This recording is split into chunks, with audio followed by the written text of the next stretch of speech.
Hey guys, welcome back to the Speaker's Edge podcast, the podcast dedicated to helping you learn from some of the world's very best speakers and communicators so that you can learn to master your message and inspire your audiences every single time you speak.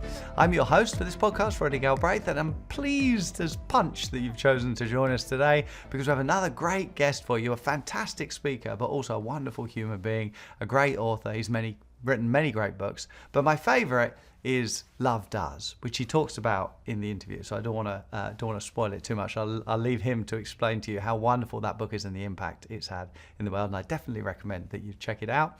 I was introduced to Bob Goff through Billy Tingle after my wife Susan had made me aware of who he was and the great work that he does. She's been a fan for a long, long time. And so we both had the opportunity to interview him a little while ago. And so I'm going to share that with you because we're on the topic of adding value in this episode.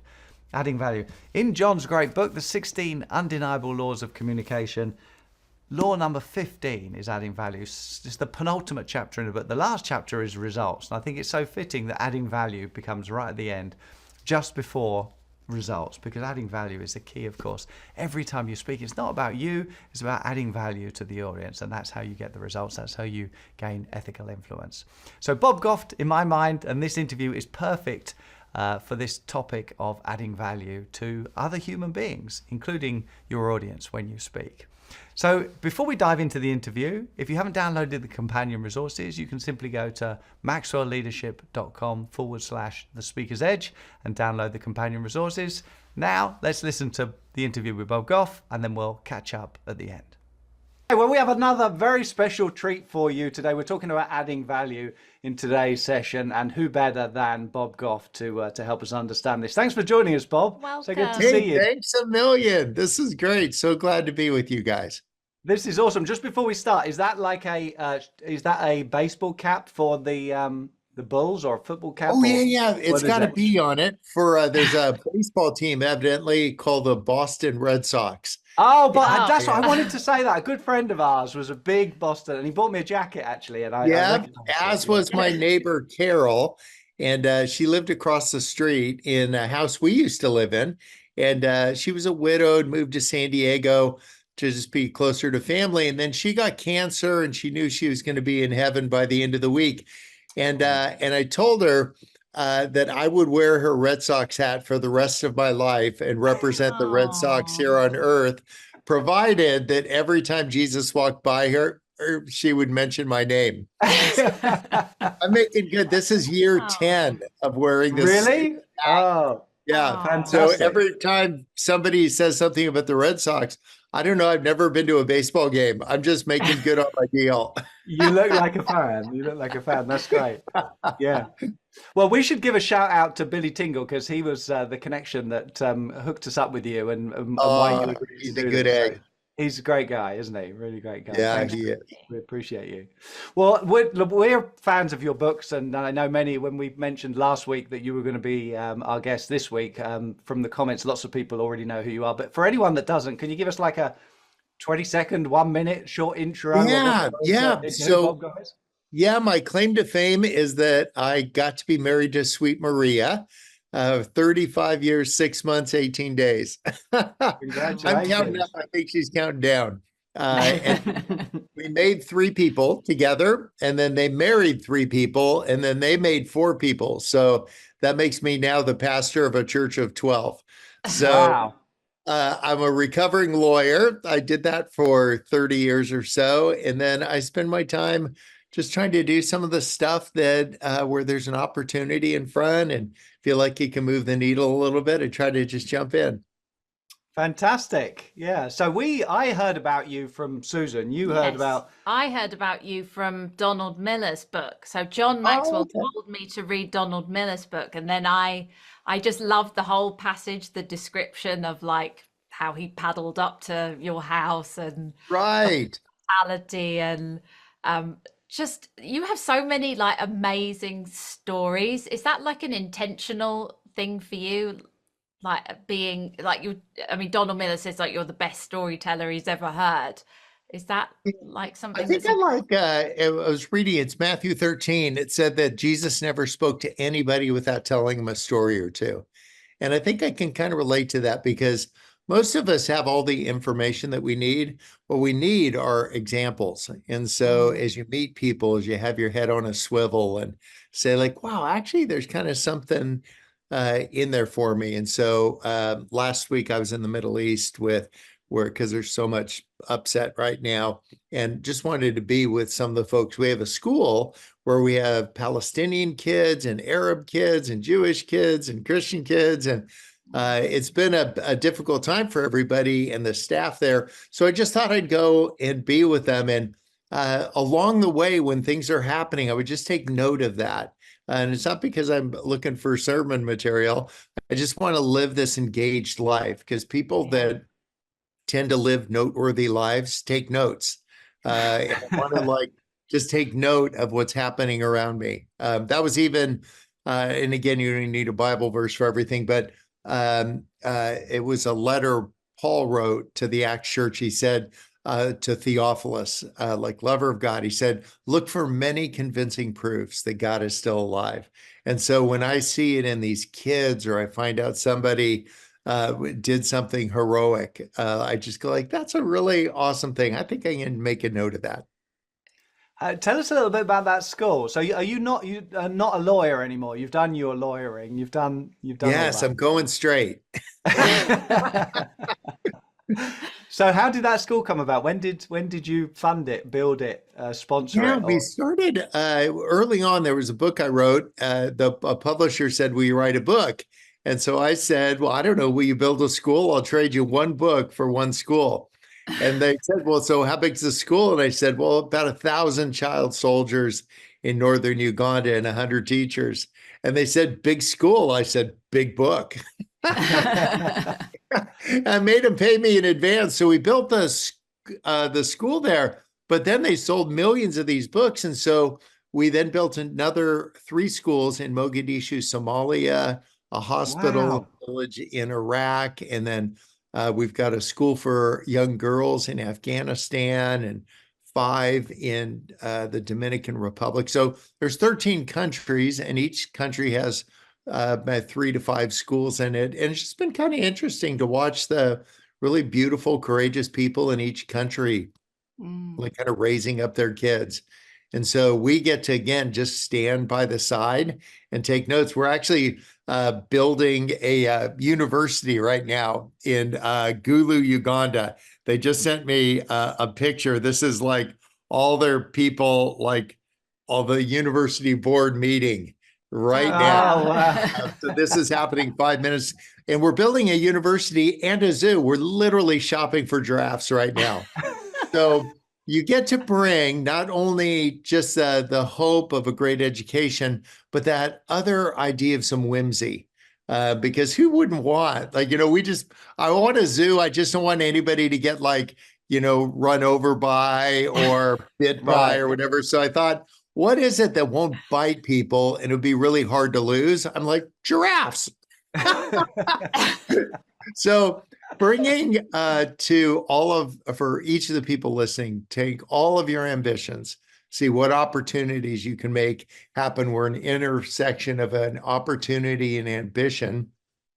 And then bring that factor, that whimsy factor. If faith guides your steps, awesome. If your love for humanity guides your step, awesome. But to just find yourself at that place and then do something that will outlast you, something that's a little bit more lasting than whatever I could. That's amazing. Yeah. And is that book still selling? What was Yeah, it called? Love Does. Oh, that's Love Does, is it? It's Love Does, right? Yes. So yes, great. I've written now 7 of them. And I just really I can barely spell cat, but that would be another example of just not letting your capabilities decide who you are, because what I'm capable of being is a trial lawyer. But that sense of calling, and I'm a guy that gets a lot of phone calls from the back of this book, but calling would be that nudge that you just go that actually checks all the boxes for me. It's lasting, it's important. It's not me taking a curtain call and taking a bunch of bows. It's about other courageous people. And so once you do your little bit of a checklist, just to make sure there isn't something that's snuck in there that makes it about you, then it's worth doing. And I'll tell you that because my experience is that early on, while my intentions, I think, were pure, I ended up, because I was insecure, making things about me. So we Right. started a school in Uganda, and I think we only had 9 kids there. And I had a stupid website that said, like, educating a generation of Ugandans. I'm like, there are 42 million Ugandans. I had 9, and 7 probably didn't want to be there. So it was hardly a generation, but I was wondering, like, why do I have to overstate that? Or I said, like, serving the poorest of the poor, like I'm going to push poor people out of the way. Like, I want the poorest of the poor. And while the intention was good, sometimes our execution gets a little modeled up. And so I want to understand, where does that come from? And if we could just check a couple boxes to make sure, hey, is this making it about me? Because we don't need to be the hero or the villain or the whatever. We just need to be a participant. We don't need matching hoodies. We just need to show up. So in the process of that, I'm just taking notes of what I'm learning from other people as they're doing the courageous work. So I don't want to monotonize all the questions, but so in the book you say all the profits from me and from the publisher and from everyone else all goes to that was the charity, or that was the vehicle that built all these schools, was it, from love? Yeah, crazy.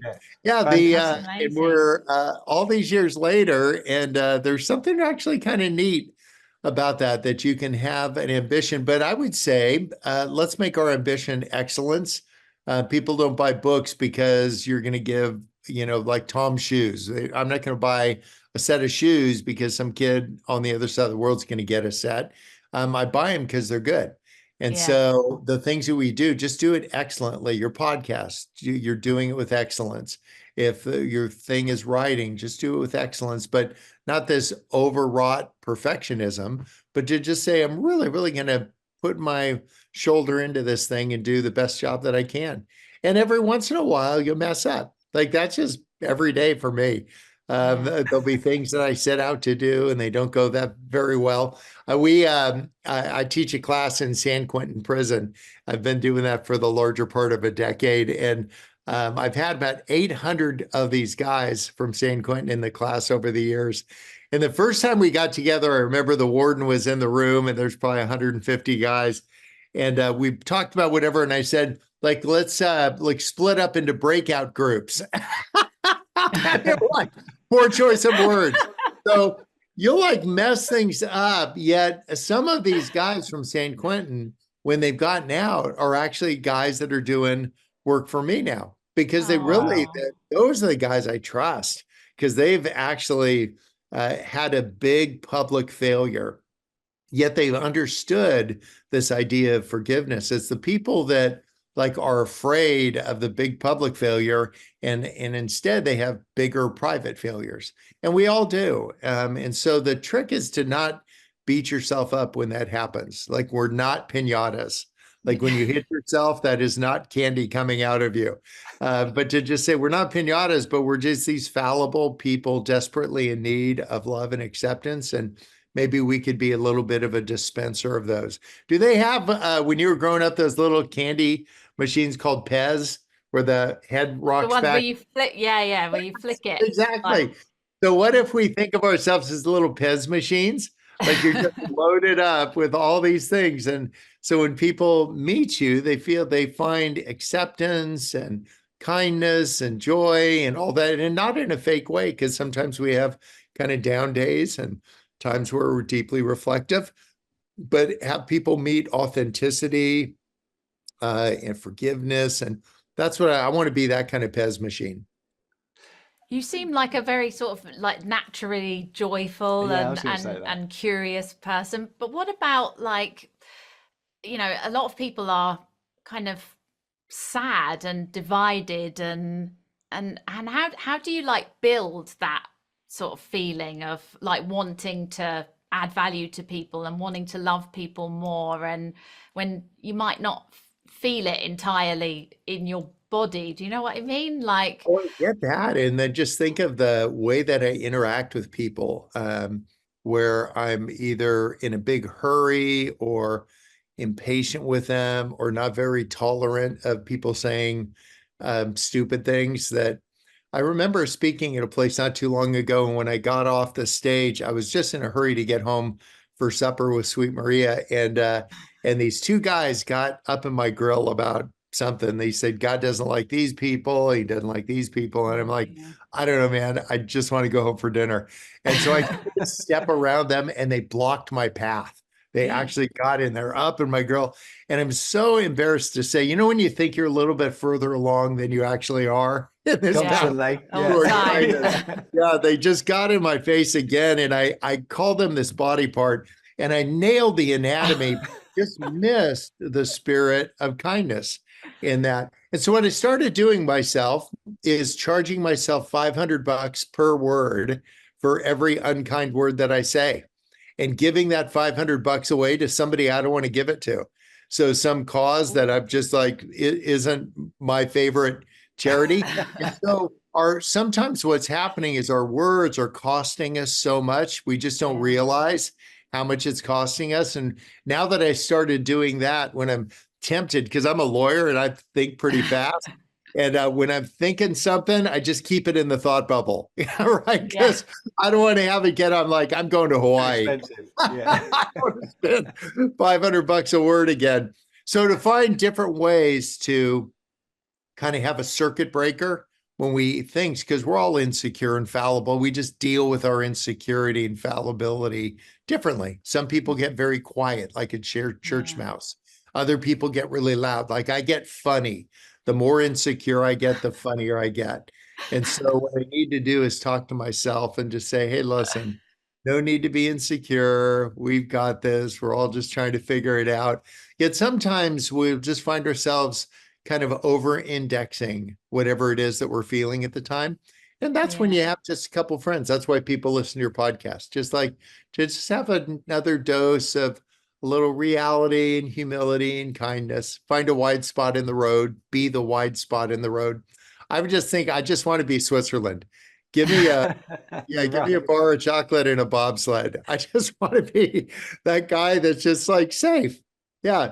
And well, my mind is filled with thoughts. Like when somebody says something that's inaccurate, my mind is filled with thoughts, but I keep them on my thought bubble. And other people, when they say something stupid, it's because I just think as kindly as I can, it just slipped out of their thought bubble. Like they didn't catch it in time. And I just can't afford not to catch it. I was collecting notes for our interview, and I saw you say somewhere, the world is full of really weird people and you're among them. Here's the news. You're not as cool as you think you are. You're that guy. We all are. Yes. As I had a mirror, no doubt, in front of me saying, you're that guy. Yeah, I love it. So that's very humbling, I suppose, very grounding, isn't it? We're all human, like you said, we all make mistakes, we all do stupid things. Yeah, and we all have these little picadillos, these idiosyncrasies that are weird. Like if I was in a big room of people, and if somebody in the front row was like shaking their leg, what I would do is I would be totally distracted by that. That's the only thing. There could be 10,000 people in the room. That's the only thing I'd see. And so if you ever see me speaking somewhere, I always have a music stand, but there's no notes on it. I just take the stand and I put it in between me and whatever's distracting me. And so because I'm not like the person shaking their leg, I don't know, maybe they're anxious or need to go to the bathroom or happy or whatever. They're not the person with the problem. I'm the guy with the problem. Right. And so to come up with a way to put something in between you and whatever's distracting you. And so for me, faith is a great guide in that way to say, I'm just putting Jesus in between me and whatever's distracting me. And that's been helpful. So for somebody else to say, what can I put in between me and whatever's distracting me the most? And sometimes there's books people read or thought leaders they listen to. And I just want a music stand. Just give me a bad old beat up music stand. And then there's something beautiful that I can go about doing what I came to do, undistracted. And that person can go about doing whatever they feel like they need to do. But sometimes what we do is we get distracted by whatever's going on. We tend to everybody else's campfire. Do you know when we started the country, the first coin that was minted wasn't like a nickel with a president's picture on it. It was a coin that said on one side, mind your business. And on the other side, it said, we are one. Isn't that beautiful? Wow. First coin ever. Yeah. Yeah. Mind your business. We need are to one. bring those back in. Yes, right. Yeah, Yeah, we don't need you those, think? yeah. Particularly Yeah. now, yeah. Yeah. Well, one thing you said, Bob, was teach your children to initiate relationships. I really like that. Can you talk about that a little bit more? Part of it is to assume friendship. Like I just assume friendship with you guys. I assume friendship with the mail carrier. I assume friendship with even folks that others assume that I would be adverse to. People that have a different worldview or a different faith expression or different faith belief system. Like to just say, I just assume we'll be friends. And then when we're not, then I don't get all shocked because it's just like there's so much of this ricocheting off each other. We don't just need to be people that ricochet off. Just be nice. Yeah. But find a couple people that you can be really authentic with. And so I think I've wrote in one of the books that we would have room for about 7 or 8 people around our bed on our last day here. And so pick your 8. And then let people know you're among the 8. So there's, I send them a text and I say, you're one of the 8. And he's like, wait, Make what? sure you're there. And when I explained to him what that meant, you're one of the 8. So everybody I meet, I just feel like I'm interviewing them for the job. So living with that kind of anticipation and assumptions about friendships, but not presumption about that their belief system would be like my belief system. I want like a really well-balanced cabinet. I'd like people that the person in charge of agriculture, I want them really good at broccoli. The person in charge of the treasury, I don't care if they're good at broccoli. I want them good at money. So maybe find among your 8 the right people for the right job. Yeah. That's fantastic. I love it. You also said, what do you know for sure and what are you still figuring out? Yeah. Like, yes, which is everything. There must be something. I'm the guy that's talking on the phone while I'm looking for where did I put that phone? So we can all be a little absent-minded. And so there's something just really humbling about that. Like even while we've been speaking, I've got 4 calls have come in from the back. I was going to ask you about that. Yeah. So that would be your just number, is that? From putting your number? So that is really a great experience, a life filled with constant interruptions. And so if I weren't on a podcast with you, I would be picking up phone calls and probably only spending a minute or 2 with each person. But and sometimes there's a person that just wants to know if it's true because they read somewhere that it was. And so I think that a lot of people just want to know whether faith is their jam or a business. They just want to know that it's really true. And I think one gift we can give people is accessibility. I'll never be the smartest guy in the room, but I could be the most available guy in the room. And so just to say, I'm going to be available. Yet for sweet Maria Goff, her desire is not availability to everybody. It's me, the people we made, the people they married, and the people they made. That's it. Yeah. Right. And so to just find out how you came wired from the factory and then just delightfully live into that. I was going to say, John Maxwell was telling us a story about how someone sent him a really nice sneaker in a box, but just one sneaker on its own. And the message inside the box was like, if you want the other one, you've got to call me, but call this number. So John was like, okay, I'll call this guy. So he called him up and he's like, how can I help? And the guy was like, oh, I just wanted to see if you actually would ring. Yes. Yeah, that's it. There was a woman that called just not too long ago and I answered the phone and she said, the devil's in my bathroom. And I'm like, oh, wow. I told her, I've got junior high school boys too. I know exactly how you feel. But I said, what if you call your best friend and have that best friend come over and just, you don't want to face this alone. And then she called back about a couple hours later and she said, the devil's gone. I'm like, awesome. I don't know the rest of the story, nor do I care. I just want to be somebody who they could reach for the phone. 2 gals phoned recently, and their car had broken down here in San Diego. And so I just went out and hooked their battery cable back on. Who knew? I can't take it. What if we become the people that are known for our availability?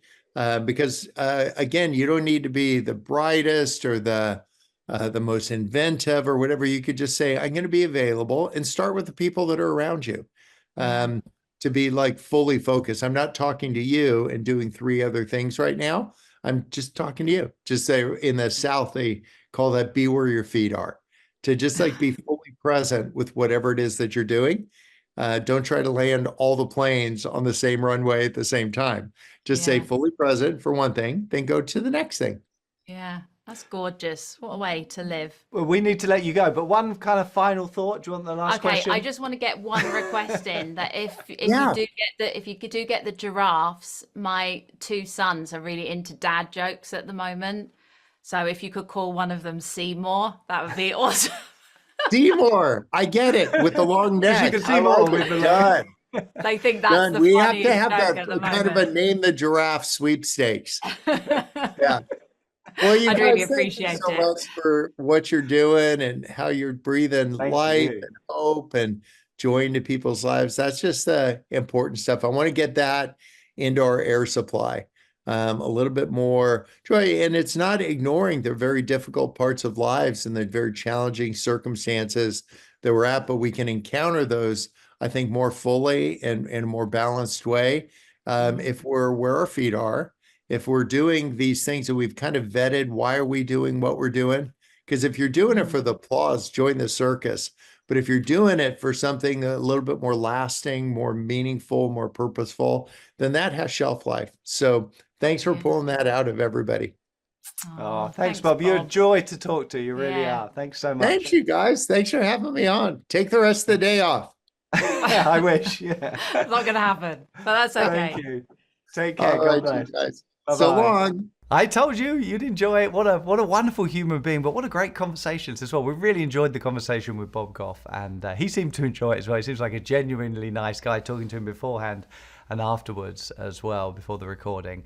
Just a great guy with so much wonderful knowledge to share, so many great insights to share because of what he's lived out, because of his approach of adding value to people all the time. As I said, we thought he was perfect for that particular segment. If you haven't downloaded the companion resources, incidentally, as I said at the beginning, just go to maxwellleadership.com/the speaker's edge to do that. And in other episodes, I've talked about the Maxwell Leadership Certified Team. If you're interested in developing your speaking, you're interested in becoming a better speaker and communicator, I recommend you check out the Maxwell Leadership Certified Team. It's no obligation. It's just going to take a few moments of your time. Fill out the form if you go to maxwellleadership.com/speak. Put a little bit of information in there. Speak to one of the program advisors. They'll ask you some questions. You can ask them some questions. You can see if it's a fit. If it's a fit, you'll be so pleased that you took a few moments to make that call. And if it's not a fit, you've only lost a few minutes of your time. So it really is a no-brainer in my mind. There's about 60,000 Maxwell Leadership Certified Team members around the world in 169 different countries, almost all of them. Still a few more to go, but almost all of them. And so it's a program that we've been building on. It keeps getting better and better and better. And as I said, there's so much more to it than just speaking, but for speaking alone, it's worth joining the program if you want to develop your communication skills. So check it out, maxwellleadership.com/speak. That's it for this week. Thanks for joining us in this episode. Look forward to seeing you soon in the next episode. Take care. Lots of love. Bye-bye. God bless.